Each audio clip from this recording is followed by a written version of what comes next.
Hello, all.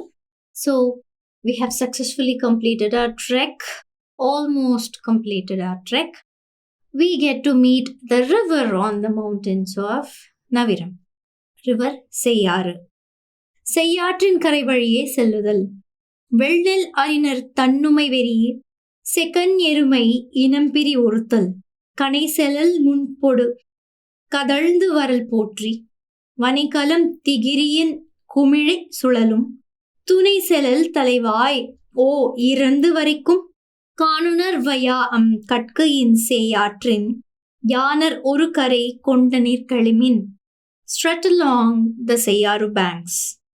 Dreading the drum beats of paddy watchers, the red-eyed buffalo, he who wandered, will speed towards you rapid and thunderous, while those swirling eddies like giant potter wheels bubble and whirl in the fast-flowing stream's sands rest. Sweet a sight to behold and watch as you cross the greener banks of River Seyyaru. Here, the poet says that once we cross the tribal people who, if you remember, were fishermen, we would reach the banks of River Seyyaru, which flows on Naviram Hill.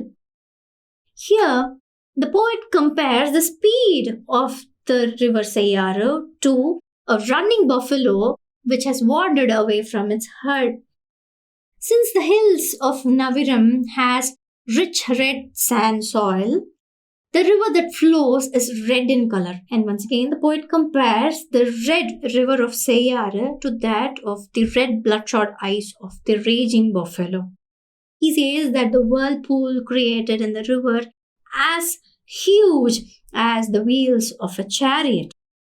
He says that you can simply stand, watch, and enjoy the beauty of River Seyyaru, but remember to cross it because it is on the other bank that the city is placed. நன்னனது மூதூரின் இயல்பு. நிதியம் துஞ்சும் நிவந்து ஓங்கு வரைப்பின், பதியெழில் அறியா பழங்குடி கெழி, வியலிடம் பெறா விழுப்பெரு நியமத்து, யாரு எனக் கிடந்த தெருவின் சாறு என, இகழுனர் வெறுவும் கவலை மருகின், கடலென காரென ஒலிக்கும் சும்மையொடு, மலையென மழையென மாடம் ஓங்கி, துணிதீர் காதலின் இனிது அமர்ந்து உறையும், பனிவார் காவின் பல்வண்டு இமிரும், நன் சேய்த்து அன்று அவன் பழ விரல் Muthur. The archaic town of Nannan. In those mansions ringing with opulence, those that hold residents of everlasting ancestry, those crowded gushing market spaces, wider streets that flow like festive rivers, the folk streets that force fear, air filled with din like the oceans in rains, lofty mount like cloud brushing chateau, them with nil hate fill love in lives. Those dew-dripping groves with swarming bees, it's not afar his rich and archaic town. Here the poet gives us a description of the ancient town under the kingdom of King Nannan. He says that the city is full of noise of crowded people. The streets are crowded, the streets are huge, wide, and there are tall mansions that brush the clouds. He says that when one hears the noise of the people over there, it reminds him of the sounds produced by the ocean or heavy rains. Muthur மக்கள் விருந்து எதிர்கொள்தல். பொருந்தா தெவ்வர் இருதலை துமிய பருந்து பட கடக்கும் உள்வாள் மறவர், கருக்கடை எஹ்கம் சாத்திய புதவின், அருக்கடி வாயில் ஐராது புகுமின், மன்றில் வதியுனர் சேன் புலம்பரி சிலர், வெல்போர் செய்யை பெருவிரல் உள்ளி, வந்தோர் மன்ற அழியர்தாம் என கண்டோர் எல்லாம் அமர்ந்தீனிதின் நோக்கி, விருந்தீரை அவரவர் எதிர்கொள்ள குறுகிய பரிபலம்பு, அலைத்தனும் விருத்தம் வீடு.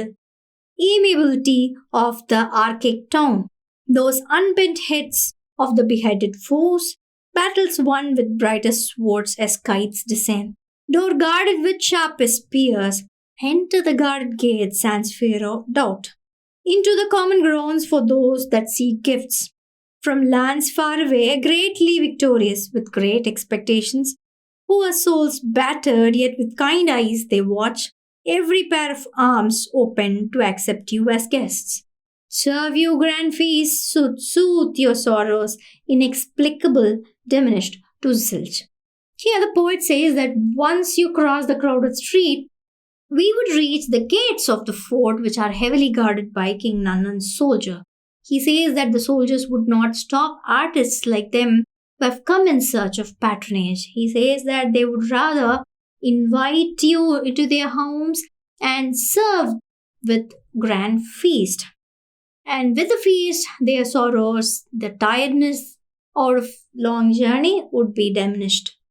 அரண்மனை வாயிலில் காணும் பொருள் வளம் எரிகான்ற அன்ன பூசினை மராத்து தொழுதி போக வலிந்தாகப்பட்ட மடை நடையாமன் கயமுனி குழவி ஊமை என்கின் குடாவடி குருளை மீமிசை கொண்ட கவர்பரி கொடுதாள் வரைவாழ்வருடை வந்தலை மாநகர் அரவு குறும்பெறிந்த சிறுகன் தீர்வை அலை செறி உழுவை கோலூர வெறுத்து மடக்கண் மறையான் பெருசெவி குழவி அரக்கு விரித்தன்ன செனில மருங்கில் பரல் தவள் உடும்பின் கொடுத்தாள் ஏற்றை வரை பொலிந்தியலும் மடக்கண் மங்கியை காணும் கோழி கவர் குரல் சேவல் காணும் பலவின் முழவும் அருள் பெரும் பழம் இடி கலப்பு அண்ணன் நறு அடி மாவின் அடிசேறு விளைந்த தீப்பழம் தாரம் தூவல் கலித்த விவர்ணனை வளர்கொடி காயை கொண்ட நுகமருள் நாரை பருவு பழிங்க உதிர்த்த பல உரு திருமணி குருவு புலி பொருத புன்கூர் யானை முத்துடை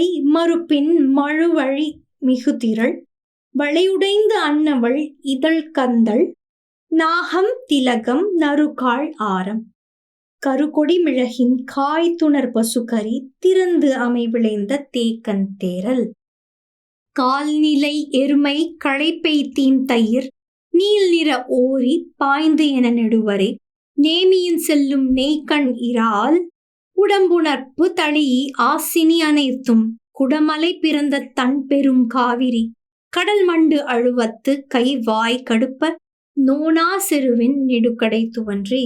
In these lines, we are given an explanation about the yard's riches, the palace yard's riches.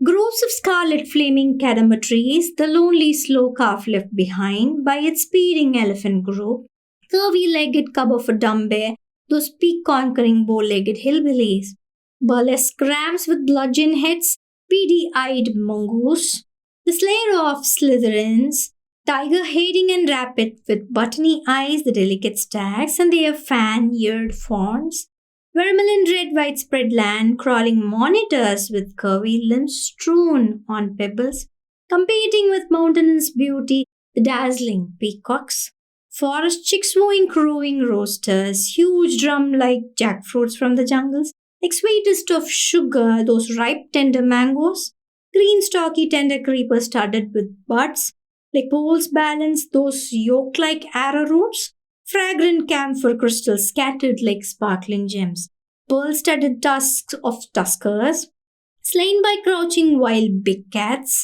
like conches broken with heaving strength, the thickly petals of glory lilies, laurels and beet trees, sandal too, garlanded by green clustered peppers, sweet toddy fermented dried in bamboo flowers, thick curds of herded buffaloes stored in bamboo pipes.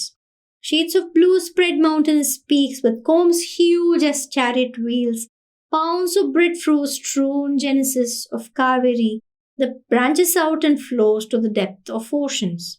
Paths impossible for the foes to find, the tall gate that stands out there. Here, the poet says that the yard is incredible with lot of trees and variety of animals found in it. He says that the troop will find groves of flaming red cadamba trees, sweet-smelling jackfruit trees, and with ripened mangoes, mango trees, and fragrant camphor trees as well. And he says that they shouldn't be surprised to see bears and elephants strutting around freely. He says that they also will find peacocks and flaming lizards on the yard, and it would be a wonderful sight to behold. Along with that, he says that there are a lot of exotic trees as well, something like beech trees, laurel trees, sandalwood trees, and all these add beauty to the palace yard. And these trees would carry long bamboo flasks. The poet says that these flasks hold sweetened toddy, and thick curd from buffalo milk. He says that these are traditional items of King Nannan's land. So, shall we enter the palace of King Nannan in the next part? Thank you.